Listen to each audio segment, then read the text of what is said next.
रेवा चली जा रही थी, तेज तेज और तेज। उसके कदम कलकल छल छल बहती नर्मदा की ओर बढ़ रहे थे।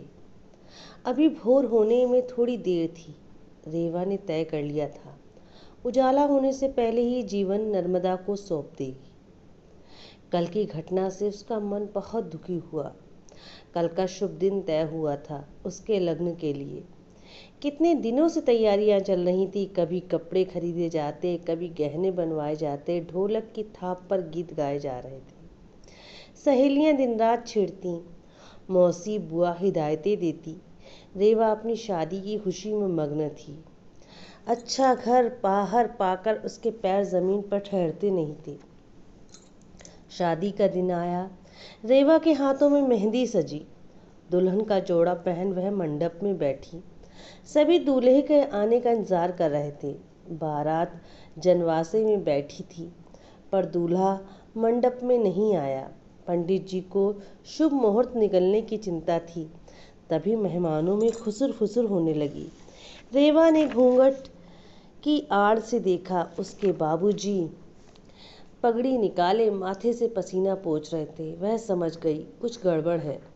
रेवा के मामा मंडप में आए। पंडित जी से बोले, पूरे 50,000 की मांग रखी थी। रेवा के हाथ पैर ठंडे पड़ गए। सारी खुशियां धूल में मिल गईं। बैंड बाजों का शोर ठंडा पड़ गया। मांग पूरी न हो पाने पर बाबूजी बारात खाली लौट गई। रेवा ने पूरी रात रो रो कर काटी। उसे लगा मेरा अपमान हुआ है, गांव के सब मुझ पर हंसेंगे, यह दाग कैसे लेकर जी पाऊंगी। रेवा ने मन ही मन तय कर लिया था कि भोर के पहले ही नर्मदा के चरणों में समा जाऊंगी। रेवा के कदम तेजी से बढ़ रहे थे। नर्मदा पास आती जा रही थी। नर्मदा में भरपूर पानी था। किनारे पर एक योगी बैठे थे। घनी दाढ़ी, बड़े बाल, चेहरे पर गजब का तेज। वे साधना में लीन थे। पायल की रुंझुन सुन वे चौंके। आंखें खोली, उन्होंने देखा। रेवा ठिठक गई। योगी ने रेवा का चेहरा पढ़ लिया। समझ गए अनहोनी हुई है।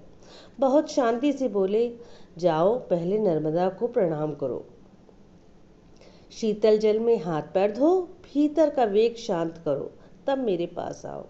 योगी की आवाज में जादू था। रेवा ने उनके वचनों का पालन किया। नर्मदा के शीतल जल में हाथ पैर धोए, योगी के पास बैठी प्रणाम किया और मन की गठरी खोल दी। अपने दुख संताप सब सुना दिए। मन हल्का हो गया। योगी ने कहा, इस शांत निर्मल नर्मदा की ओर देखो। इसकी विशाल जनराशि में बहुत दुख छुपे हैं। ये भारत की अकेली कुंवारी नदी है।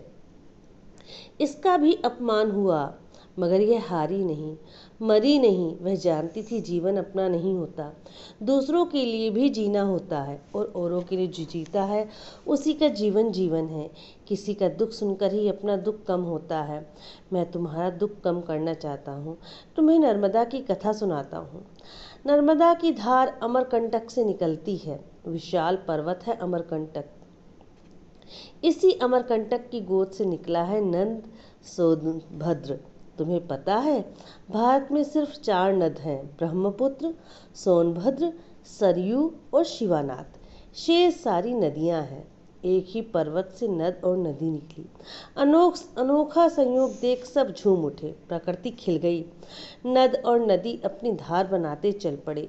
छोनों की तरह उछलते कूदते, कभी गहराई में जाते, कभी सरपट चट्टान पर चढ़ जाते, फिर चट्टान के झरने की तरह बहते। साथ साथ बहते, पास पास बहते, सोनभद्र और नर्मदा बढ़ते चले। आगे बढ़े तो बालपन छूट गया। नर्मदा की धार बड़ी हो गई। लहरें किनारों पर खिलने लगी। रूप सुंदर चमकदार हो गया। बल खाती नर्मदा सुंदरी लगने लगी। उधर सोनभद्र का सीना विशाल हो गया। उसका रूप नौजवान की तरह हो गया। उसकी धाराएं बलशाली भुजाओं की तरह लगती। दोनों एक दूसरे के रूप को निहारते, जी भर बातें करते। दोनों को रूप देख पेड़ पौधे खुश होते। जंगलों की हरियाली बढ़ गई। पशु पक्षी नदी नद के आसपास विचरण करते। छोटे बड़े पहाड़ उन्हें घंटों निहारते। उनके तट पर ऋषि मुनि ध्यान लगाते। बहुत शांति का वातावरण। धरती आकाश सबका मन प्रसन्न। दोनों बहुत दूर तक साथ साथ बढ़ते रहे। निचली घाटी में साथ साथ उतरते, साथ साथ पहाड़ काटते आगे बढ़ते गए। सपाट मैदान में सरपट दौड़ते लगाते। धीरे धीरे उनमें प्रीत हो गई। दोनों एक दूसरे की तरफ झुकाव होने लगा। नर्मदा की धार कुछ सोनभद्र की ओर झुकी, सोनभद्र का बहाव नर्मदा की ओर हुआ। नर्मदा ने तय किया कि अन्य नदियों की तरह मैं भी सुहागन बनूंगी और वर रूप में सोनभद्र को स्वीकार करूंगी। दोनों का संगम पवित्र स्थान बनेगा।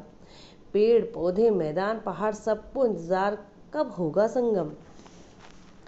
पर नर्मदा की चाह पूरी न हुई। रात में उसका एक बहाव सोनभद्र की ओर था। छोटी नदी आती दिखी। उसकी दूर से आती शीतल पतली धार के रूप में उस बलखाती इठलाती नदी को सबने देखा। सूरज की किरणों से नदी चमक उठी। उस सुनहरे रूप को सोनभद्र ने भी देखा। वह उसके रूप को ठगा सा देखता रहा। नदी के रूप पर सोनभद्र मोहित हो गया। अचानक सोनभद्र की धार उस नदी की ओर बढ़ी। नर्मदा के ने दिल से पुकारा, सोनभद्र सोनभद्र। पर सोनभद्र को नर्मदा की पुकार सुनाई नहीं दी। वह दीवानों की तरह मुड़ चला। नर्मदा अपनी धाराओं की बाहें पसारे पुकारती रही। सोनभद्र ने देखा तक नहीं। नर्मदा से यह अपमान सहन नहीं हुआ। उसने कहा, सोनभद्र, अपना साथ यहीं तक था। अब मैं एक कदम भी तुम्हारे साथ नहीं चलूंगी। मैं यहीं से पलट जाऊंगी। जब कभी तुम्हारी सूरत भी न देखूंगी। तुम बेवफा हो। तुमने मेरी सच्ची प्रीत न समझी।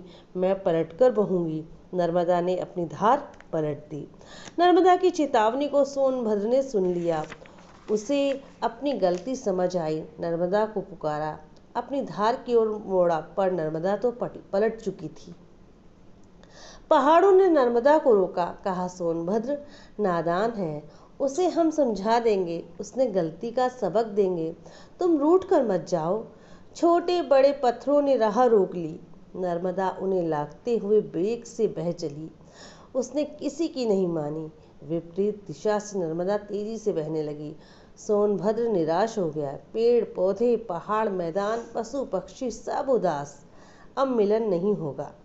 नर्मदा के मन को चोट लगी, पर नर्मदा टूटी नहीं और मजबूत हो गई। अब नर्मदा का चंचल रूप धीर गंभीर हो गया। उसने तय कर लिया, अब किसी नद को स्वीकार नहीं करूंगी। मैं अपनी पहचान खुद बनाऊंगी। अपने किनारों पर गांव बसाऊंगी। खेत की फसलों को पानी दूंगी। अब मेरा जीवन दूसरों के लिए है। मैं हर मन को शीतल कर दूंगी। मैं चिर कुंवारी रहूंगी। इसी रूप में पूरी यात्रा करूंगी। मैं नर्मदा के रूप में समुद्र तक जाऊंगी। नर्मदा ने अपना प्रण पूरा किया। हजारों लाखों लोगों को किनारे पर बसाया। वन उपवन को हरा भरा किया। खेतों को सींचा। नर्मदा कुंवारी ही रही। अपना प्रण पूरा किया। अपना जीवन दूसरों को दे दिया। नर्मदा अमर हो गई। जानती हो, नर्मदा अमरकंटक से निकलकर सीधे समुद्र में मिली, कच्छ के समुद्र में। बड़े बड़े घाटों पर नर्मदा का विशाल रूप देखते ही बनता है। इसके तट पर मंदिर हैं। अब लोग इसे जीवन दायिनी कहते हैं। इसने गांवों को जीवन दिया है, संस्कृति को जिंदा रखा है, आगे बढ़ाया है। नर्मदा अकेली ऐसी नदी है जिसकी परिक्रमा की जाती है। हर साल हजारों श्रद्धालु पैदल इसकी परिक्रमा करते हैं। इन्हें परकंपवासी कहा जाता है। नर्मदा को कोई लांघता नहीं है। इसे अशुभ माना जाता है। लोग कच्छ जाकर समुद्र पार करते हैं, तब नर्मदा की दूसरी ओर जाते हैं। कहा जाता है कि गंगा स्नान का, यमुना दर्शन का और नर्मदा स्मरण का पुण्य बराबर होता है। नर्मदा सबके पाप धोती है, सबको पवित्र करती है। त्याग ने नर्मदा को महान बना दिया। तुम भी ऐसी हो रेवा। रेवा यानी नर्मदा का दूसरा नाम। तुम्हें हारना नहीं है, कर्म करना है। अब तुम्हारा जीवन तुम्हारा नहीं रहा, दूसरों का हो गया है। तुम अपने काम से नाम करो, दूसरों को खुशी दो। जीवन के उतार चढ़ाव में अकेले संघर्ष करो। देखो, माँ नर्मदा तुम्हें आशीष दे रही है।